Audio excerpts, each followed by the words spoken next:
பார்த்து வருகிறோம். தடை செய்யப்பட்ட ஹார்மூஸ் நீரிணையை 54,000 டன் எரிவாயுவுடன் இந்திய கப்பல் கடந்து வருகிறது, இந்தியா நோக்கி வருகிறது. இது தொடர்பான கூடுதல் விவரங்களை செய்தியாளர் சுசித்ராவிடம் கேட்கலாம். சுசித்ரா, முழுமையான விவரங்கள்.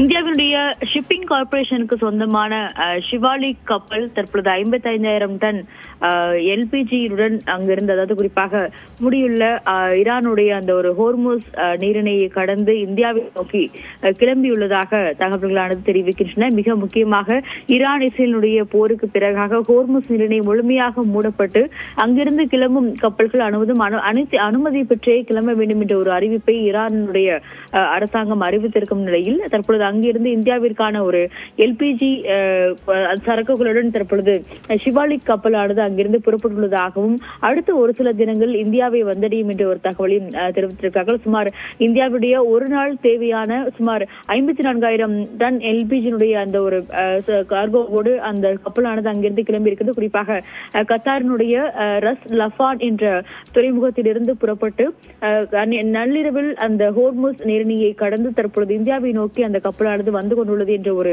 தகவலை அதிகாரிகள் தெரிவித்திருக்கிறார்கள்.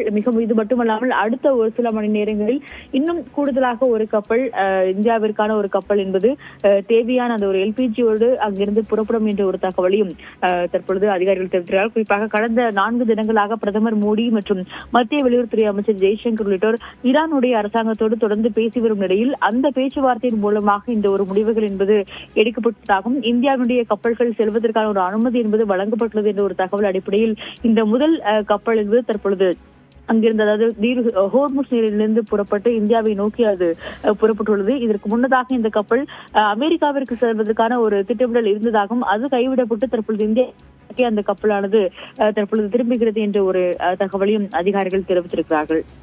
விவரங்களை வழங்கியமைக்கு நன்றி சுசித்ரா.